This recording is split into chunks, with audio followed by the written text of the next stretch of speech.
So today we're talking about boundaries. Boundaries. What do we do with our boundaries? And boundaries are kind of an odd thing. Many of us have them. And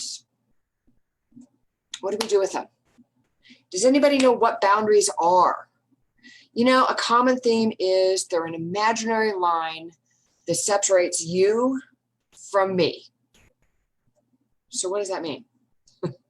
They separate our physical space. They separate our feelings, our needs, our responsibilities, and we separate this from others.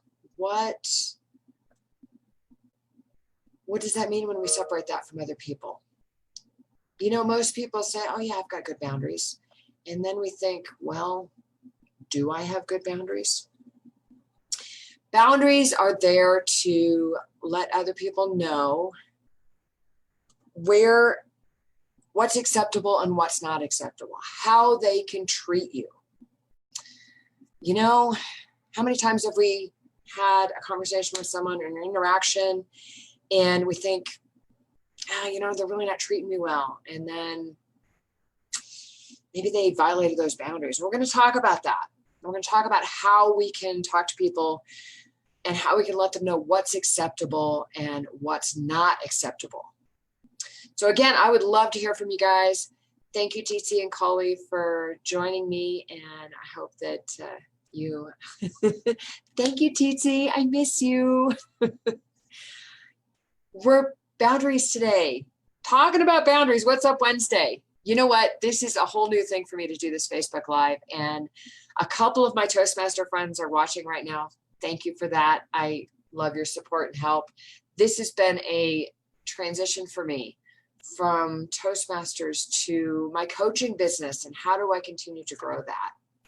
So let me know what you think as we're going through this. What are our boundaries? How do we know? Boundaries are learned. And interestingly enough, thanks, Colette. Interestingly enough, we learn these boundaries as children. We learn how we were respected, how we're not respected. We learn how to connect with people. And a lot of times we learn when we can't say no. Kind of an interesting thing. When we can say no, when we can't say no. Hi, Amy. Thanks for joining us. You may feel like you can't say no to some things. Maybe you have a friend that's having a hard time and they want to have a conversation. They just want to listen to you and talk to you. And you feel, man, today's not the day. How do we say no? This is part of what our boundaries are. And even though those boundaries are learned, here's the other thing, is we can relearn those boundaries. So if you didn't learn good boundaries in the first place and you think, man, this is something I need to learn how to do, to work on, guess what? Now is the time. You can do it. So those boundaries are learned. I thought with this, why do we need boundaries? Why do we need boundaries? Maybe we need boundaries so they can allow us to be our authentic self. Some of you that know me know it's taken me a while to figure out who I am. I mean, I kind of knew who I was, but I kind of felt I was weird and quirky and didn't quite fit in. And so I kind of hid behind that. And part of that was those boundaries. Being able to say, hey, this is me. Hi, Davida. Miss you too, lady. Having your own feelings, making your own decisions, and knowing that you don't need to please others. Now, we all like to please others, and that's okay. Totally fine. However, when you're compromising yourself to please someone else, then that can be breaking that boundary. Another reason we need boundaries is it's a form of self-care. I'm not always good at doing that self-care, taking care of myself, setting the boundaries of, no, I can't add one more thing to my calendar today. I'm usually the yes person. I'll say, oh yeah, I can do that, even though I already have 15 other things going, and wonder, how am I going to fit in that additional thing I just said yes to? So self-care is part of knowing how to use your boundaries, and why we need them. We all need to have those boundaries. They also create realistic expectations. By setting boundaries in the beginning of a relationship or in the beginning of a conversation, you can let everyone else know, hey, here's the line. This is what I'll accept. This is what I won't accept. Setting those clear boundaries. We clearly communicate what to expect and what we expect. Another reason we need clear boundaries is to create a sense of safety. If we know how we feel, hi, Victoria, it's good to see you. If we know how we feel, if we know the boundaries are safe, it lets us know what we can let in and what we don't want to let in. What's healthy, we can let in. What's not healthy, that's why we need those boundaries. We can keep out what's not healthy. Maybe it's someone who's abusive. Maybe it's saying yes to too many things. Maybe it's someone is disrespecting you and you don't want that to happen. Great reason to have boundaries and keep those boundaries in place. What kind of boundaries? You may say, okay, well, I like boundaries. I've heard of boundaries. What do I do with those boundaries? There's types of boundaries. What about material boundaries? Material boundaries is number one. This is things where you give things or lend things such as money, cars. I don't know, weirdly enough, maybe your toothbrush. I don't know about you, but I would not lend out my toothbrush. There's a boundary. That's mine. However, lending money to people, maybe you have a boundary about that. Maybe you only lend money to friends. Maybe you lend money to people you don't know. Where is that boundary? And here's a good way for you to identify that, is to say to yourself, what am I comfortable with? Am I comfortable loaning $100 to a friend? Or maybe it's $5. You set that comfort level. Secondly, we have physical boundaries. Physical boundaries pertain to your personal space, your body, your privacy. Are you one of those people that gives a handshake? Maybe you like to hug people. Maybe you don't like either of those things. And maybe it depends on who it is and when it is. Maybe you're comfortable hugging your friends and family, but you're not really comfortable hugging a stranger. Those can be those physical boundaries. It also is how you feel, how do you feel about music?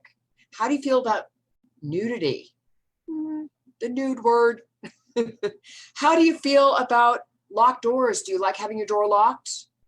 Do you like leaving it open?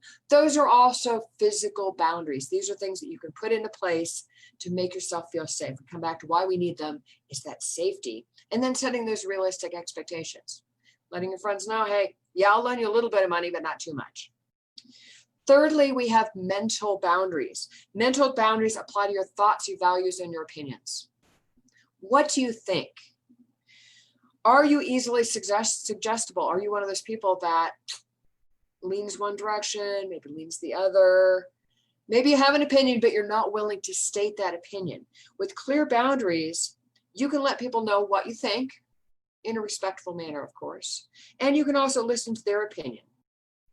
Maybe you become highly emotional or defensive when someone discusses boundaries with you or discusses an opinion or thoughts or values. We're in the middle of that right now. We are in the middle of this. I'm going to go there. Yeah, I'm going to go there. We are in the middle of protests. We are in the middle of a pandemic. People have very strong feelings about the social unrest that we have right now and being in the middle of a pandemic and health. With clear boundaries, with firm boundaries, it's easier to have that conversation with another person without feeling like they're violating your boundaries. Carolyn, it's good to see you again. If we have weaker boundaries, then some of these things may make us feel upset. I know there's times I have conversations with people and they have a different view from me, and I have a hard time not getting upset about that, just because maybe it's my boundaries, maybe I just don't agree with them. Our fourth way of having boundaries is emotional boundaries. Wow, huge thing when it comes to relationships is those emotional boundaries. This distinguishes separating yourself from your emotions and your responsibility for yours and someone else's emotions. As a coach, I have the opportunity to work with a lot of people in relationships. How are they in relationships? And this comes up quite a bit, those emotional boundaries. This is something that allows you to separate yourself from feeling guilty about how someone else is reacting. Yes, if you've made a mistake, you can apologize. But what happens when you have that person that says, oh, this is your fault, I feel bad? Well, is it? Or are they just respecting your emotional boundary? No, having good emotional boundaries really allows you to be okay with how do I think, how do I feel, and be okay with telling somebody, you know what, you hurt my feelings, and I don't accept that. Another boundary, we're going to come back to that one. Another boundary is sexual boundaries. This is a great way to protect what is okay with sexual touch and activity, and what's not okay. And being okay with who, where, and what. Those are those sexual boundaries. Spiritual boundaries as well is our last boundary. Now, again, there are more. These are the ones we're discussing today. Spiritual boundaries relate to your beliefs and your experiences, a connection with God or a higher power, whatever you choose, whatever word you choose, and choosing how you choose to express that. Those are clear boundaries when it comes to spiritual boundaries. Ooh, Amy posted those emotional boundaries. Now we're stepping on toes. Absolutely, that can happen. That can happen is when someone violates our emotional boundaries, man, sure does feel like somebody steps on your toes. Absolutely, absolutely. So what do we do? Mental boundaries. Oh, TT, yes. Mental boundaries then allow us to discuss what are we okay talking about? What are we not okay talking about? And also setting that boundary of, I'm okay with you having a different opinion than me. That sets that clear boundary as well. How do we handle when your boundaries are crossed? Here's the big one. Here's the bomb. Probably something all of you are asking yourselves, something that you would like to know. What do we do when someone crosses those boundaries? Couple ways we handle this. One, we handle it internally. A lot of times people don't intentionally cross our boundaries. So we have a choice on how we react. We can handle it internally. We can say, you know what? Someone could say to me, and I've had this said to me, wow, you're so lucky you have a curvy figure. I bet you can dress any way you want. To me, that may come across internally. I feel like, wow, well, no, I'm not happy with having a curvy figure. Maybe I have a little bit too much weight. Maybe I'm telling myself I'm fat. They don't mean it in a harsh manner. Maybe they're trying to give me a compliment. Okay, I can handle this internally. I can say, you know what? I understand that maybe they didn't mean it like that. That's okay. I'm going to take care of this internally and think, okay, that was a compliment coming from them. No harm was meant. It's all good. It is all good. So that's one way to handle it internally, is to just say, yeah, I'm okay with that. I'm okay.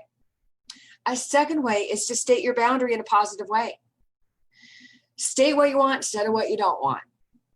How many times do we say, well, I don't like that, but we don't follow it up with, here's what I would like. So stating your boundaries and setting them in a positive way. Maybe you have a friend. I used to have a roommate who would borrow my clothes without asking. And it upset me. I just thought, man, why is she coming in my closet? She hasn't asked. We haven't had this conversation. And so I sat her down one day and I said to her, I really would like it. I'm okay with you borrowing my clothes, but I really would like if you had asked me first. After we had this discussion, she said, you know what? I'm so sorry.